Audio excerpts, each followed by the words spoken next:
Jail के दूध से बाहर नहीं जाऊंगा। क्या है? तमीज से हालात करवट लेते हैं तो कानून अपनी पूरी अमलदारी के साथ हावी हो जाता है। इमरान खान के हवाले से ये तासुर गहरा हो गया कि वो पाकिस्तान का एक ऐसा लीडर है कि जिसको उसके फॉलोअर्स हाथ भी नहीं लगाने देना चाहते, लेकिन फिर 9 मई हो गया। जुल्फ़िकार अली भुट्टो के केस को समझना हो तो 9 मई से पहले और 9 मई के बाद का इमरान खान आपको समझना पड़ेगा।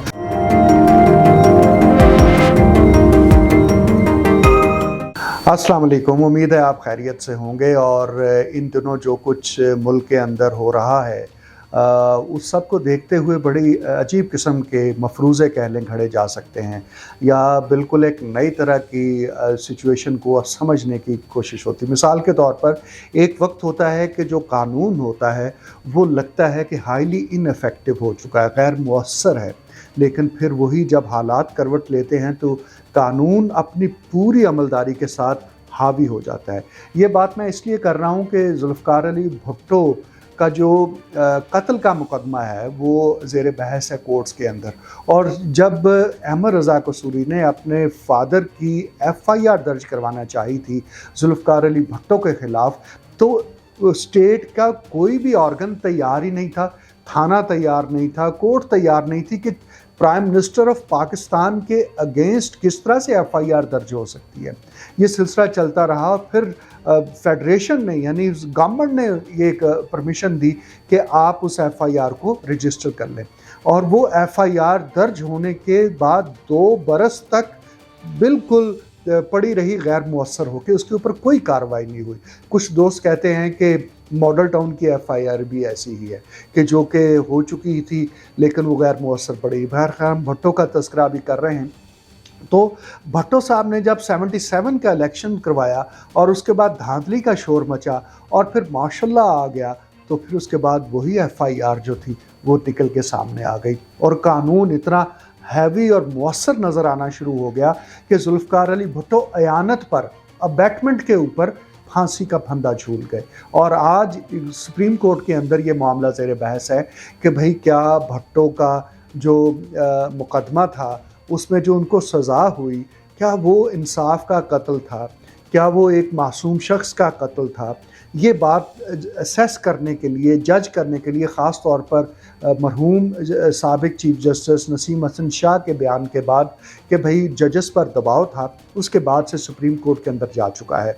तो कानून और बाज़ औक़ात ये सियासत में ऐसा होता है। मैं बुनियादी तौर पर बात आपसे करना चाहता हूँ और इस जो बात आपके सामने रखी है उसे मैं लेके आना चाहता हूँ इमरान खान साहब के हवाले से। आपको याद है कि वज़ीराबाद में जब वो पहुँचे थे अपना लॉन्ग मार्च लेकर, तो उनके ऊपर फायरिंग हुई थी और वो ज़ख्मी हो गए थे और फिर उन्हें वहाँ से गाड़ी में डालकर लाहौर शौकत खानम लाया गया था। इस दौरान में वहाँ पर एक जो प्रोपेगेंडा सोशल मीडिया पर शुरू हुआ कि एस्टैब्लिशमेंट ने ये गोली चलाई है और इमरान खान को मारने की कोशिश की गई है और उसका एक पॉलिटिकल कयास क्रिएट हो सकता था मुल्क के अंदर उसके बाद।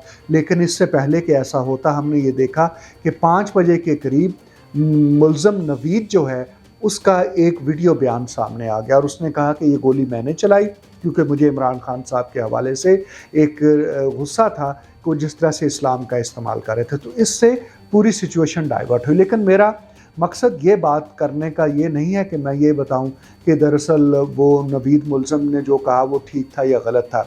मैं ये कहना चाहता हूं कि उसके बाद हमने ये देखा कि ये वाक़या होने के बाद यानी अगस्त के अंदर गालिबन इमरान खान के ऊपर या नवंबर के करीब कहीं जाकर ये गोली चली थी। उसके बाद दिसंबर, जनवरी, फरवरी, मार्च, अप्रैल और फिर 9 मई होता है।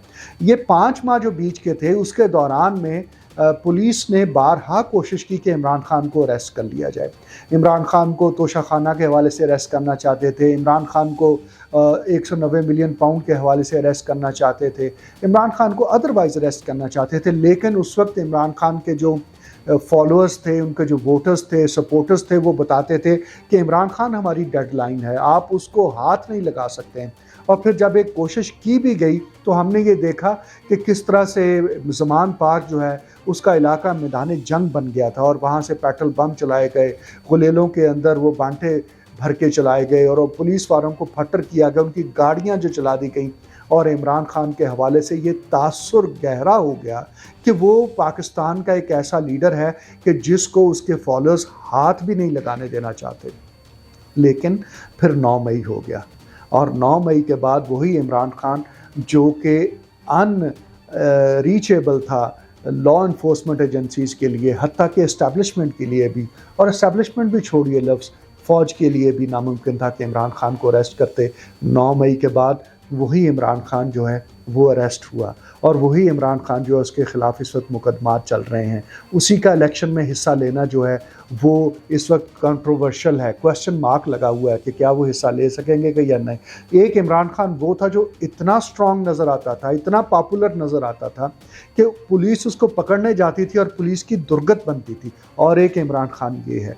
जुल्फ़िकार अली भुट्टो के केस को समझना हो तो 9 मई से पहले और 9 मई के बाद का इमरान खान आपको समझना पड़ेगा, या 77 के इंतखाबात से पहले का भुट्टो और 77 के इंतखाबात होने के बाद जो धांधली का शोर मचा, उसके बाद भुट्टो जिस तरह से कमज़ोर होता चला गया और कानून ताकतवर होता चला गया और इतना ताकतवर हुआ कि उसने 107 109 के अंदर ताज़ीरात पाकिस्तान की दफ़ा 109 के तहत अबैटमेंट के अंदर भुट्टो को फांसी पे लटका दिया।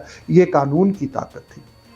तो इमरान खान के हवाले से भी ऐसा ही मामला। एक और मिसाल मैं आपको दे दूं, ये हमारे शाह महमूद कुरैशी साहब, उनकी आज एक वीडियो वायरल हुई है कि जिसमें वो अडयाला जेल के दहलीज़ की दूसरी तरफ खड़े हैं और सामने पुलिस वाले खड़े हैं और ये कह रहे हैं कि तुम मुझे गिरफ़्तार करने आए हो, मीडिया को बुलाओ, मैं उन्हें बताऊंगा कि मुझे बेल मिली थी और मुझे झूठे केस में पकड़ा जा रहा है और मैं तब तक अडयाला जेल से बाहर नहीं आऊँगा और आप अगर मुझे हाथ डालेंगे मैं आपके ख़िलाफ़ सुप्रीम कोर्ट जाऊँगा। वो मीडिया आया, मीडिया से उन्होंने सारी बातें की और जब वो बातें बहुत लंबी हो गई तो पुलिस ने कहा सर बस बहुत हो गया, आप आएँ, और उन्होंने अंदर जाके धक्के देते हुए शाह महमूद कुरैशी को बिल्कुल उसी तरह से धक्के दिए हैं जिस तरह से शेख रशीद को दिए गए थे। तो ये बात मैं आपको इसलिए बता रहा हूँ कि शाह महमूद कुरैशी के भाई मुरीद हुसैन कुरैशी को अगर आपको याद हो, उन्होंने एक स्टेटमेंट दिया था कि मुझे शाह महमूद का फ़ोन आया है और वो ये कह रहा है कि मैं दुबई में किसी जर्नैल से मिलने जा रहा हूँ, सहरा में मेरी मुलाकात, एक नई पार्टी बन रही है और मैं उसका चेयरमैन बन जाऊँगा और तुम्हें राइट टाइम है, तुम आके मुझे ज्वाइन कर लो। ये उस वक्त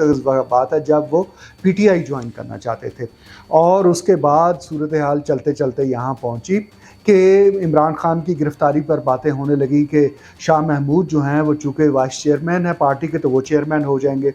लेकिन कुछ और सोचा हुआ था पार्टी ने भी और पार्टी चलाने वालों ने भी।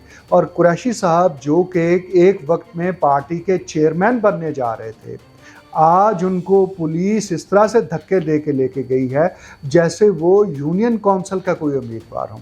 तो ये जो सियासत के अंदर हालात होते हैं वो करवट लेते हैं।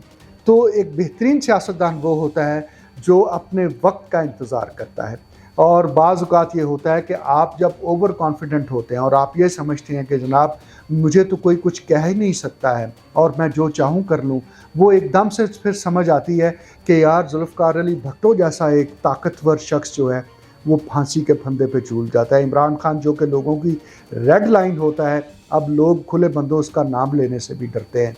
तो इसलिए सियासत में कुछ भी हरफ़े आखिर नहीं होता है। भुट्टो की, इमरान की ख़ास तौर पर जो मिसालें हैं हमें यही बताती हैं। आप छोड़िए शाह महमूद को भी, शेख रशीद साहब को सुनिए जो पहले कितना कुफर तोलते थे और अब कहते हैं मेरी तो किसी से कोई दुश्मनी नहीं है। बाकी आइंदा।